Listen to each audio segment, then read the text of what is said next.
வணக்கம். இன்னைக்கு நாம ஒரு ரொம்ப முக்கியமான ஆனா நாம அடிக்கடி கவனிக்க தவறுகிற ஒரு விஷயத்த பத்தி அலச போறோம். நம்ம கையில இருக்கிற ஸ்மார்ட் போன், அதுல நாம பண்ற சின்ன சின்ன விஷயங்கள், குறிப்பா நம்ம டிஜிட்டல் பழக்க வழக்கங்கள் எப்படி நம்ம நிஜ வாழ்க்கை உறவுகளை சத்தமே இல்லாம காலி பண்ணுதுங்கிறதுக்கான ஒரு தெளிவான விளக்கத்தை தான் இப்ப நம்ம பார்க்க போறோம். முதல்ல இங்க இருக்கிற இந்த வரிய கொஞ்சம் பாருங்களேன். யாரையாவது மறைமுகமா தாக்குறதுக்காக பேர் குறிப்பிடாம போடுற இந்த மாதிரி ஒரு ஸ்டேட்டஸ நீங்க எங்கேயாவது கடந்து வந்திருக்கீங்களா? இல்ல நீங்களே கோபத்துல எப்பவாவது இந்த மாதிரி போஸ்ட் பண்ணிருக்கீங்களா? நிச்சயமா நம்மள பல பேர் இத பண்ணிருப்போம். ஆனா இதுக்கு பின்னாடி ஒரு பெரிய உளவியலே இருக்கு. இது நம்ம உறவுகளை எப்படி மோசமா பாதிக்குதுன்னு இந்த கதையின் மூலமா நாம இன்னும் ஆழமா புரிஞ்சுக்க போறோம். முதல்ல இந்த நண்பர்கள் குழுவை உங்களுக்கு அறிமுகப்படுத்துறேன். காலேஜ்ல படிக்கிற எப்போதுமே ஒன்னா சுத்துற 4 நண்பர்கள் இவங்க. யாழினி, மித்ரா, ரேணு, அப்புறம் தேவ். இவங்க ரொம்ப நெருக்கமானவங்க. ஆனா இதுல நாம குறிப்பா யாழினிய பத்தி தெரிஞ்சுக்கணும். அவ ரொம்பவே புத்திசாலி. ஆனா அவகிட்ட ஒரு பெரிய பலவீனம் இருக்கு. அவளுக்கு கோபம் வந்தா நேருக்கு நேர் நின்னு பேச மாட்டா. அதுக்கு பதிலா தன்னோட சோஷியல் மீடியாவை ஒரு ஆயுதமா மாத்தி அதுல மறைமுகமா தாக்குறது தான் அவளோட ஸ்டைல். சரி, இந்த பிரச்சனைக்கு காரணமான அந்த சின்ன தவறான புரிதல் எப்படி ஆரம்பிச்சதுன்னு பாப்போம். காலேஜ் கல்ச்சரல்ஸ்ல ஒரு ஷார்ட் ஃபிலிம் காம்படிஷன் நடக்குது. அந்த படத்தோட கதைய முழுசா எழுதுனது நம்ம யாழினி தான். ஆனா அங்க என்ன நடக்குதுன்னா, காலேஜ்ல இருக்கிற ஆசிரியர்கள் எல்லாரும் இயல்பா டைரக்ஷன் சூப்பர் மித்ரா அப்படின்னு மித்ராவை மட்டும் எல்லார் முன்னாடியும் பாராட்டுறாங்க. இதை கேட்ட உடனே யாழினிக்கு சுருக்கெஞ்சு கோபம் வருது. என்னோட ஐடியா, நான் எழுதின கதை, ஆனா அவளுக்கு அங்கீகாரம் போகுதே அப்படிங்கிற ஒரு ஈகோவும் அமைதியான ஒரு பகையும் அவ மனசுக்குள்ள உருமாக ஆரம்பிக்குது. அந்த கோபத்தை அவ எப்படி வெளிப்படுத்துறா தெரியுமா? மித்ரா கிட்ட நேரடியா போய் கேட்காம அன்னைக்கு ராத்திரியே ஒரு சோகமான பாட்டை பேக்ரவுண்ட்ல வச்சு, சில பேர் மத்தவங்களோட வெளிச்சத்துல தான் மின்னுவாங்க அப்படின்னு ஒரு வீடியோவை அப்லோட் பண்றான். பேரை சொல்லாட்டாலும் இது மித்ராவை தான் குறிக்குதுன்னு அந்த காலேஜ்ல இருக்கிற எல்லாருக்கும் ரொம்ப ஈஸியா புரிஞ்சிடுச்சு. இந்த ஒரு சின்ன பதிவு எவ்வளவு வேகமா ஒரு பெரிய பிரச்சனையா வெடிக்குதுன்னு இந்த காலக்கோடு ரொம்ப தெளிவா காட்டுது பாருங்க. முதல் நாள் ராத்திரி அந்த கோபமான ரீல் அப்லோட் ஆகுது. அடுத்த நாளே கிளாஸ்ல ஒரு பெரிய அமைதி, ஒருத்தருக்கு ஒருத்தர் முகம் கொடுத்து பேசிக்காத ஒரு தர்ம சங்கடமான நிலைமை. அதுக்கு அடுத்த சில நாட்கள்லயே இது காலேஜ் முழுக்க மீம்ஸாகவும் கிசுகிசுக்களாகவும் காத்துத்தீ மாதிரி பரவிடுச்சு. இதனால ஏற்பட்ட பின்விளைவுகள் ரொம்பவே மோசம். அந்த 4 வருஷம் நட்பு உடையறது மட்டும் இல்லாம சுத்தி இருக்கிற எல்லாரையும் இது எப்படி பாதிக்குதுன்னு பாருங்க. மித்ரா கிளாஸ்ல பேசுறதே சுத்தமா நிறுத்திடுறா.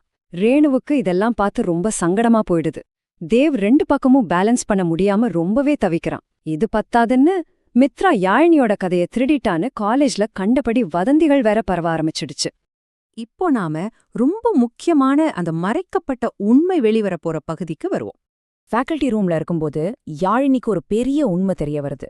ஸ்கிரிப்ட் முழுக்க யாழினி தான் எழுதுனாங்க மேம் அப்படின்னு மித்ரா அவளுக்கு சேர வேண்டிய முழு அங்கீகாரத்தையும் ஸ்டேஜ்ல வச்சு கொடுத்துருக்கா. ஆனா என்ன நடந்துச்சுன்னா, அந்த பாராட்டு உரை ரெக்கார்ட் பண்ணப்பட்ட வீடியோல எடிட் பண்ணப்பட்டு தூக்கப்பட்டுருச்சு. இத யாழினிக்கு தெரியாமலே போயிடுச்சு.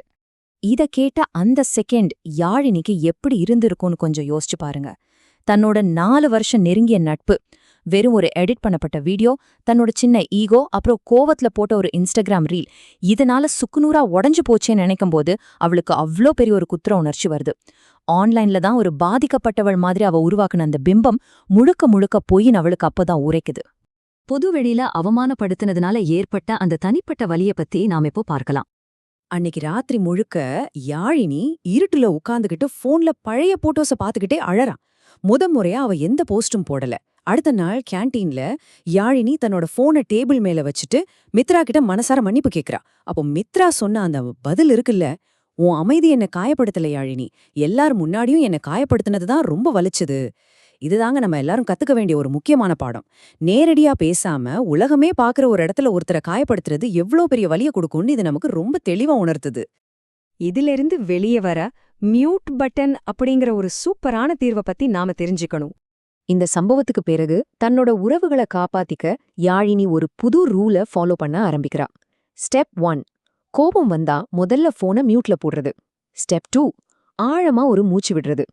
ஸ்டெப் 3, கோபத்துல வார்த்தைகளை டைப் பண்ணி பழிவாங்கிறத விட அமைதியா இருக்கிறத தேர்ந்தெடுக்கிறது.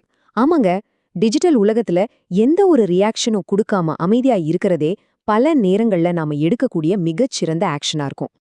இந்த மாடர்ன் ஸ்மார்ட் போன் பழக்கத்தை நம்ம பழமையான தமிழ் தத்துவமான திருக்குறளோட நம்ம ரொம்ப அற்புதமா ஒப்பிட்டு பார்க்கலாம்.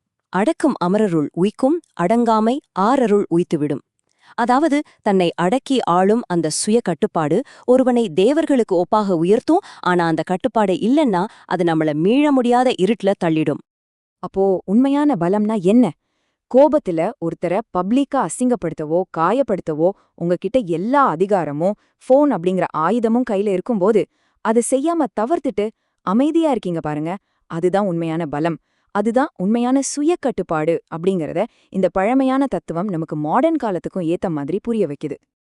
இத முடிக்கிற இந்த நேரத்துல நான் உங்களை பார்த்து ஒரு கேள்வி கேட்க விரும்புறேன்.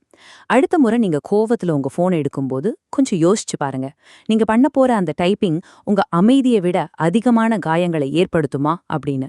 கண்டிப்பா சிந்தித்து பாருங்கள். மீண்டும் இதே மாதிரி சுவாரஸ்யமான இன்னொரு அலசல்ல உங்களை சந்திக்கிறேன்.